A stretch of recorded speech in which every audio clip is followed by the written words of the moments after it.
বিসমিল্লাহির আসসালামু আলাইকুম। প্রিয় উপস্থিতি,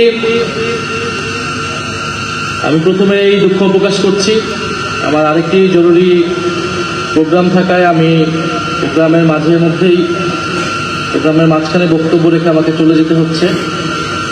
আশা করি এই প্রোগ্রাম পরবর্তীতে চলবে এবং আপনারা অংশগ্রহণ করবেন। আমি বিশেষভাবে ধন্যবাদ জানাতে চাই ন্যাশনাল ওলামা অ্যালায়েন্স, যাদের আয়োজনে আজকে শাপলা গণহত্যার বিচারের দাবিতে আজকের এই আলোচনা সভা এবং তথ্যচিত্র প্রদর্শনী, এবং যারা আজকের এই আয়োজনে অতিথি হিসেবে এসেছেন, বক্তব্য রাখছেন বা রাখবেন, তাদের প্রতি ধন্যবাদ এবং কৃতজ্ঞতা জানাচ্ছি। আসলে যে তথ্যচিত্রটি আমরা কিছুক্ষণ আগে দেখলাম, এটার পরে আমরা সবাই একটু আবেগ আক্রান্ত হয়ে গিয়েছি। আমার বক্তব্য আমি ঠিক সাজিয়ে এসেছিলাম অন্যভাবে, এখন সেটা একটু এলোমেলো হয়ে গিয়েছে। যখন এই ঘটনাটা ঘটে 2013 সালে, আমি তখন 10ম শ্রেণীর ছাত্র। যেহেতু আমি ঢাকা শহরে বড় হয়েছি, আমি তখন স্কুলে পড়ি, এবং ঢাকা শহরে তখন একটি থমথমে রাত, সেই রাত 5ই মের রাত। আমরা বাসায় বসে টেলিভিশনে দেখতেছিলাম যে সেখানে সব লাইট নিভিয়ে দিয়েছে, আক্রমণ হবে, পুলিশ প্রস্তুতি নিচ্ছে।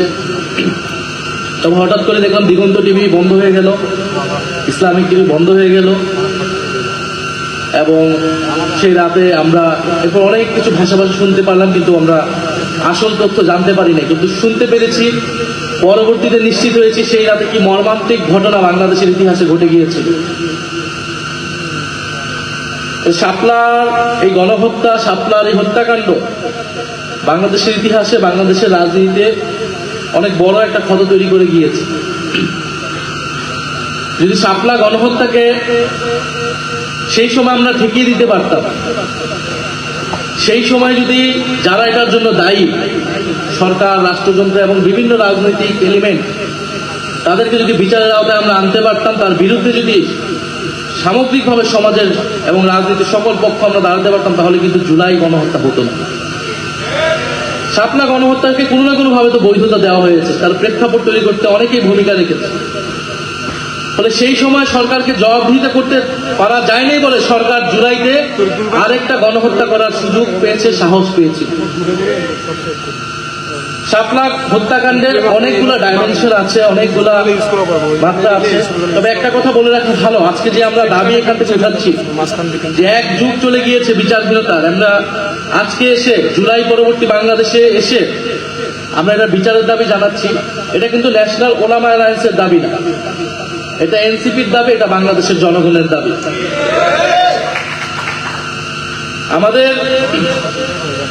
আমরা জানি 13 সালের প্রেক্ষাপটটা, যে 2013 সালে যুদ্ধাপরাধীর বিচারের দাবিতে একটা আন্দোলন শুরু হলো,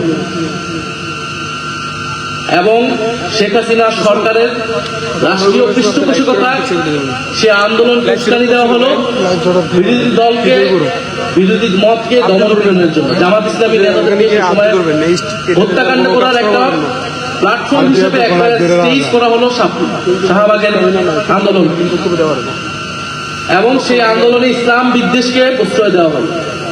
খুব স্বাভাবিকভাবে এদেশের ধর্মপ্রাণ মানুষ, ধর্মপ্রাণ মুসলমান, তার ইসলাম এবং রাসূল সাল্লাল্লাহু আলাইহি ওয়াসাল্লামকে নিয়ে যখন কথা বলা হবে, কটূক্তি করা হবে, তারা তার বিরুদ্ধে দাঁড়াবে। এবং আপনারা তথ্যচিত্র দেখবেন, হেফাজত সেই সময় অনেকবার বলেছে যে যুদ্ধাপরাধীর বিচার নিয়ে কিন্তু তাদের কোনো ইস্যু ছিল না। তাদের ইস্যুটা যে এখানে ইসলামের বিরুদ্ধে যারা কটূক্তি করে, তারা এইখানে এই আন্দোলনটাকে নেতৃত্ব দিচ্ছে এবং ইসলাম বিরোধী নানান ধরনের বক্তব্য সেখান থেকে আসছে, এবং তারা তাদের একটা দাবি দেওয়া নিয়ে নাগরিক অধিকারের জায়গা থেকে তারা ঢাকা শহরে এসেছিল সমাবেশ করতে। আপনি 13 দফা সমর্থন করতে পারেন, নাও করতে পারেন, কিন্তু সমাজের কোনো অংশ যদি তার মত প্রকাশের অধিকার, তার একটা দাবি দেওয়া পেশ করতে চায়, রাষ্ট্রে তার অধিকার আছে।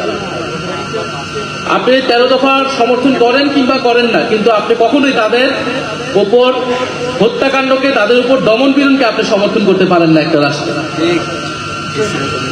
নিরস্ত্র নিরপরাধ ঘুমন্ত মানুষের উপরে, প্রতিবাদকারীদের উপরে দমন পীড়ন চালানো, গুলি চালানো আন্তর্জাতিক আইন, যে কোনো আইন অনুযায়ী এটা মানবতা বিরোধী। এবং আমরা দেখেছি সেই মানবতা বিরোধী অপরাধের পরে, হত্যাকাণ্ডের পরও সংসদে দাঁড়িয়ে শেখ হাসিনা কিরকম নির্লজ্জ মিথ্যাচার করেছিল, এবং সেই সময় পত্রিকাগুলো কি ধরনের রিপোর্ট করেছিল আমরা কেউ কিন্তু ভুলে যাইনি। সেই ডকুমেন্টস এখনো আছে। হেফাজতের তাণ্ডব বলে প্রচার করা হয়েছে, যারা ভিকটিম তাদেরকে অপরাধী হিসেবে প্রচার করা হয়েছিল, তাদেরকে সন্ত্রাসী হিসেবে প্রচার করা হয়েছিল। এবং এটাও আসলে 13 সালে হুট করে হয়েছে এরকম না।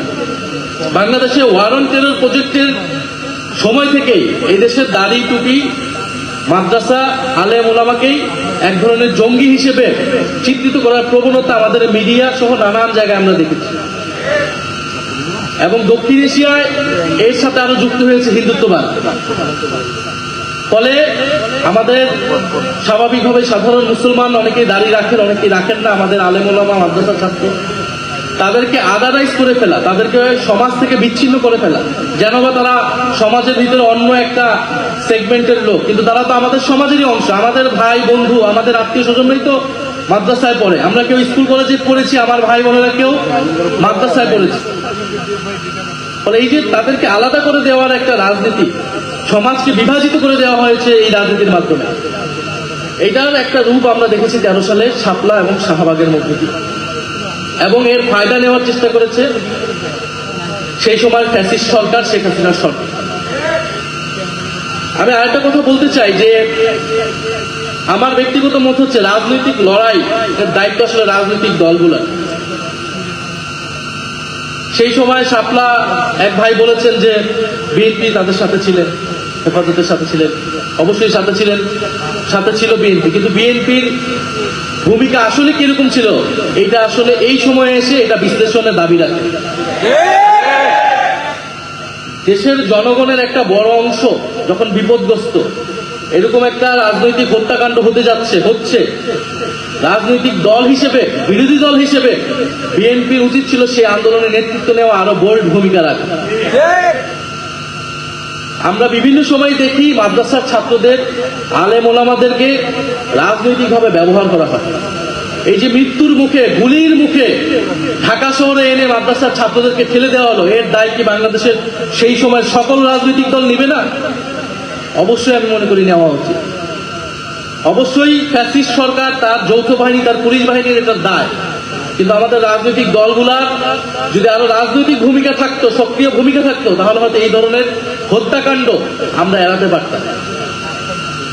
ফলে আমরা চাই না যে আমাদের আলেম ওলামা, আমাদের মাদ্রাসার ছাত্রদেরকে তাদেরকে গুটি হিসেবে ব্যবহার করা হোক, ক্ষমতার হাতিয়ার হিসেবে কেউ ব্যবহার করুক, এবং তাদেরকে সমাজে অপরায়ণ করে রাখা হোক, সমাজে আদার করে রাখা হোক। তারা এই সমাজেরই অংশ, তাদেরও নাগরিক অধিকার আছে, তাদেরও দাবি দেওয়া থাকলে তারা সেটা প্রকাশ করবে, সরকার সেটা বিবেচনা করবে, সরকার তাদের সাথে ডায়ালগ করবে যে সেই দাবি কতটুকু তারা মানবে, কতটুকু মানবে না। আমাদের মাদ্রাসার ছাত্র, আলেম ওলামা তাদেরকে যে ভিন্নভাবে জঙ্গি হিসেবে চিত্রিত করা, এই প্রবণতা থেকে আমাদের সমাজ, আমাদের রাষ্ট্র, আমাদের শিক্ষিত সমাজ, রাজনৈতিক দল, আমাদের সবাইকেই বের হতে হবে।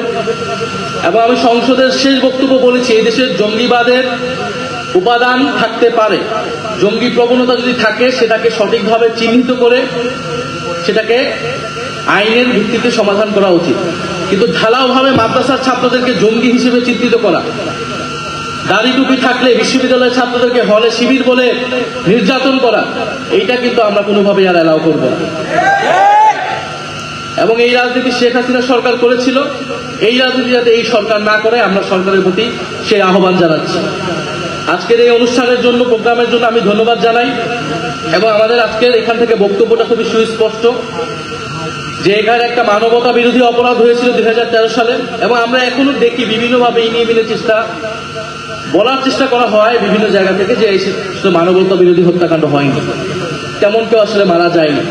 এবং সরকারের উচিত একটা সুস্পষ্ট একটা তদন্ত রিপোর্ট প্রকাশ করা যে আসলে কতজন হত্যাকাণ্ডের শিকার হয়েছিল, সেই পরিবারগুলোর এখন কি অবস্থা, তাদেরকে রাষ্ট্রীয় স্বীকৃতি দেওয়া এবং ভবিষ্যতের জন্য আমাদের নতুন প্রজন্মকে সচেতন করতে হবে আমাদেরকে, যাতে এই ধরনের হত্যাকাণ্ড, এই ধরনের যে সমাজে বিভাজন হয়ে যাওয়া, সেটা যাতে আর না হয়।